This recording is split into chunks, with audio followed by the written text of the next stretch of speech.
सुबुद्धि आपके अंदर होती है और सुबुद्धि से जब आप किसी चीज में, अपनी स्वतंत्रता में किसी चीज को आप खोजते हैं, जब आप स्वतंत्रता में इसको खोजते हैं, तब सुबुद्धि होने पर आप बराबर बीचों बीच मार्ग में रहते हैं, जिसे कि हम सुषुम्ना का पथ कहते हैं, जिसे पैरासिम्पैथेटिक नर्वस सिस्टम का मैनिफेस्टेशन होता है। अब जो लोग इस सुबुद्धि से अपरिचित हैं, यह जिन्होंने उसको तिलांजलि दे दी, इस विजडम से पार हो गए, वो एक तो राइट हैंड साइड की तरफ बहुत जाते हैं या लेफ्ट हैंड साइड की तरफ बहुत जाते हैं। अब इस लेफ्ट हैंड की ओर हमारा अतीत है, हमारा अतीत, हमारा पास्ट लेफ्ट हैंड की तरफ में। जो कुछ हमने आज तक किया है वो सब हमारे लेफ्ट में है, हमारी ईड़ा नाड़ी में पूरा की पूरा स्थित है। इसी से जो संस्था बनती है, जिसे कि हम मन कहते हैं या सुपर ईगो कहते हैं। आपने बहुत बार सुना हो, लोग कहेंगे मेरा मन नहीं चाहता ना, ये मन है क्या? ये मन आप नहीं है, ये मन है। लोग कहते हैं भाई मेरा मन नहीं चाहता है करने को। ये आपके बचपन से बैठे हुए संस्कार, बचपन से बैठे हुए दिमागी जमा खर्च और पूर्व जन्म के भी बैठे हुए जितने भी आपके अनुभव हैं, सारे ही आपके लेफ्ट साइड में बैठे हो। अच्छे बुरे सब तरह के आपके लेफ्ट हैंड साइड में बैठे, और आपके राइट हैंड साइड में आपका भविष्य है। राइट हैंड साइड में आप जो सोचते हैं आगे का, ये करने का है, प्लानिंग करने का है, ऐसा करने का है, वहां जाने का है, इसे मिलने का है, ये सारा कुछ आपके राइट हैंड साइड में होता है। उसी प्रकार हमारे शरीर की चिंता करना कि हमारा शरीर कैसा ठीक रहेगा और इस शरीर में ये तकलीफ है, और किसी आने वाले मृत्यु से डरना आदि, सब राइट हैंड साइड में हो जाता है। पर सुषुम्ना जो बीच का स्थान है वो है आपका प्रेजेंट, माने वर्तमान, प्रेजेंट। अब मैं आपसे कहूं कि आप इस वक्त रुक जाएं, इसी वक्त यहां पर आप रुक जाएं, तो हो नहीं सकता। रियलाइज सोल्स को होगा, बाकी नहीं रुक सकते, क्योंकि एक विचार उठता है फिर वो खत्म हो जाता है। आप उसका उठना देखते हैं, उसका गिरना नहीं देख सकते। दूसरा विचार उठता है, वो भी गिर जाता है। इन दोनों के बीच में जो जगह है वो विलंब है, वही प्रेजेंट है। जो उठा विचार और गिर गया वो तो अतीत में चला गया, वो तो पास्ट में चला गया, और जो विचार आने वाला है वो सामने के लिए बना हुआ है, वो आपके भविष्य में, फ्यूचर में चला गया। लेकिन जो इसके बीच में थोड़ी सी जगह होती है, जिसे विलंब कहते हैं, वो जगह वहीं प्रेजेंट है। और वो हर इंसान में इतनी छोटी सी होती है कि इंसान ज्यादातर एक विचार के खोपड़ी पे आया नहीं कि दूसरे पे कूदा, तीसरे पे कूदा, चौथे पे कूदा, बस हर समय कूदते ही रहता है। इसलिए वो अंदर उतर नहीं पाता है। और यही चीज जब कुंडलिनी ऊपर चढ़ती है तो ये दोनों ही मन और अहंकार को ऐसे नीचे निचोड़ लेती है कि ये दोनों ही चीजें एकदम से जैसे कोई गुब्बारे में से हवा निकल जाए ऐसे सिकुड़ जाती हैं, और उसके कारण हमारा विलंब स्थापित होता है। इसलिए हम निर्विचार हो सकते हैं। कल जो लोग यहाँ पर पार हुए हैं, जिनके हाथ से ठंडी ठंडी हवा आने लग गई थी, वो निर्विचार हो गए। लेकिन हम लोग इस निर्विचारिता में रुक नहीं पाते, क्योंकि हमारी आदतें पहले से लगी हुई हैं, हमारे तौर तरीके पुराने सालों के चल रहे हैं, उससे हम अपने को छोड़ नहीं पाते। नई दुनिया में आकर के भी हम अपनी पुरानी दुनिया से अब भी पूरी तरह से रिश्ता नहीं तोड़ पाते हैं। हालांकि रिश्ता टूट गया है, लेकिन दिमाग में अभी बैठा है। जैसे कि समझ लीजिए एक आदमी शहर में रहने वाला है, और वो जब गांव में जाता है तो जैसे शहर में मोटर चलाता है वैसे ही गांव में चलाने लगता है। फिर उसे बताया जाता, बाबा यहाँ का रास्ता खराब है, इस तरह से मोटर मत चलाओ, यहाँ तो सत्यानाश हो जाए, तुमको तो खूब गोल घुमा के चलाना पड़ेगा। तो भी वो भूल जाता है, उसकी आदत पड़ी हुई है दिमाग की। इसीलिए दिमागी जो आदतें हैं वो आप पे काम करती हैं। इसलिए मैंने आपसे कल कहा था कि जब आप पार भी हो गए तो भी आपको चाहिए कि आप सहयोग के लिए जरूर थोड़ा सा टाइम निकालें, जिससे आपकी निर्विचारिता स्थापित हो जाए। पहले तो विलंब का स्थापन करना होता है। अब जब यह आपका विलंब स्थापित होता है, यही वो जगह है जहाँ से परमात्मा का साम्राज्य शुरू होता है।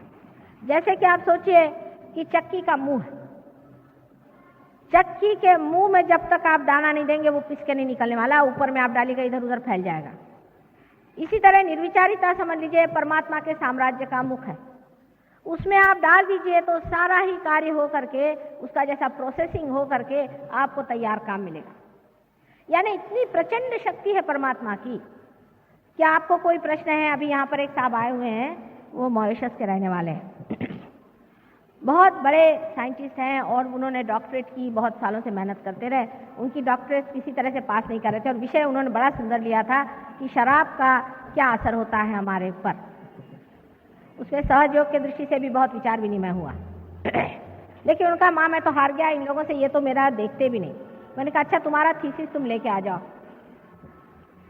तो लेके आए, मैंने उसे पढ़ा वढ़ा कुछ नहीं, मैंने कहा भाई अभी इसका तो टाइम नहीं है, बस मैंने उसे उठा करके और उस चक्की के मुंह में दे दिया और आपको आश्चर्य होगा दूसरे दिन वो डॉक्टर हो गए। दूसरे ही दिन, एक शब्द भी इसमें से झूठा नहीं। उस चक्की के मुंह में डालने का एक प्रयास शुरू हो जाना चाहिए, करते करते वही फिर आदत हो जाती, फिर हम कहते हैं अच्छा भगवान पे छोड़ दो। आप कितना भी कार्य कर लीजिए, लेकिन अगर वो परमात्मा पे छोड़ा नहीं है तो उसका फल पता नहीं कहां से जाके क्या निकला है। जब आप विचारों के चक्करों में घूमते हैं तब आप कार्यान्वित रहते हैं। अब इसी वजह से मनुष्य ने जब अपनी स्वतंत्रता पाली तो उसने दो काम शुरू किए। शुरू में तो उसने ये कहना शुरू कर दिया कि ये नहीं करो, वो नहीं करो, यहाँ नहीं जाओ, वहाँ नहीं जाओ। खासकर वेस्टर्न देशों में बहुत ज़्यादा डिसिप्लिन करो। अगर सवेरे जाना है तो ग्रे रंग का सूट पहनो, रात को जाना तो काले रंग का पहनो। शराब पीना है तो इस बोतल से पियो, फलाने का एक उसका एक अलग से एक ग्लास लाओ, उसके ऐसे कांटे चम्मच रखो, इसके साथ में ये कपड़ा पहनना चाहिए। मार खोपड़ी खा ली अपनी, उसका कोई अंत है? पागल जैसे लग गए। हर एक चीज का उन्होंने ऐसा तरीका बनाया कि आदमी पगला जाए। खाना न खाना हुआ एक आफत हो गई। चीज है तो उसके लिए प्लेटर अलग लाओ, फलाने के लिए अलग लाओ। अपने देश में भी ऐसे रिचुअलिज्म बहुत हो गए।